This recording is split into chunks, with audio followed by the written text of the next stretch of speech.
Over the weekend, the Secretary of State traveled to Beijing and engaged senior Chinese officials, including President Xi, in meetings intended to reduce our differences. Managing and reducing tensions with America's adversaries is a typical responsibility, of course, for the Secretary of State.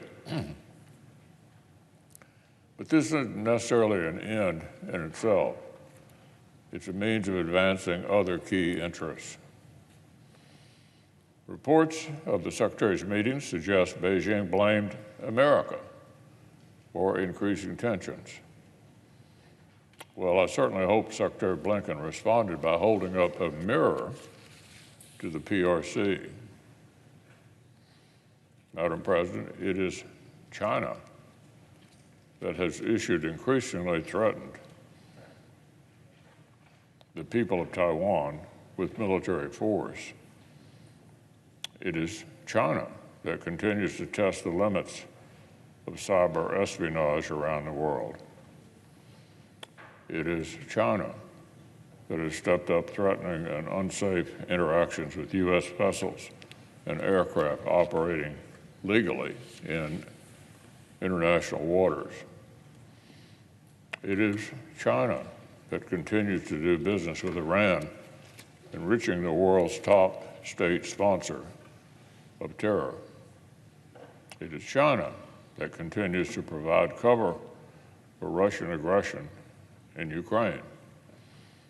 It is China that continues to wrongfully detain innocent foreign citizens, including Americans, while repressing its own citizens. And, as just reported today, it is China that wants to build a military training facility in Cuba 100 miles from U.S. soil. China's conduct threatens stability across the Indo-Pacific, and it calls into question Beijing's willingness to behave responsibly, especially as the PRC rejected U.S. efforts to reestablish military-to-military communications to de-escalate and prevent incidents. These are the plain facts. One side is ramping up its provocative behavior, and this week the Senate Armed Services Committee should reflect on Beijing's behavior as it considers the National Defense Authorization Act.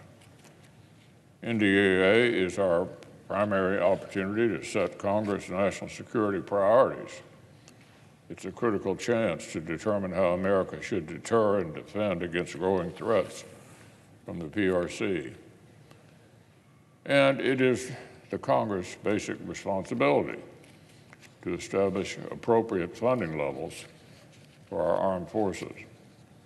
So our colleagues on the Armed Services Committee will be called upon to carefully consider the requirements identified by our commanders that have gone unfunded in President Biden's budget.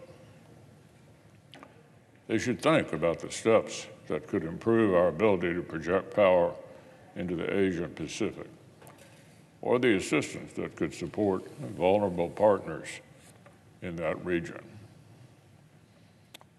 So remember, threats of sanctions and stern diplomatic warnings don't deter Vladimir Putin in Ukraine. Words alone will not deter Chinese aggression in Asia. The Biden administration can continue to speak softly, but Congress must ensure that America carries a big stick.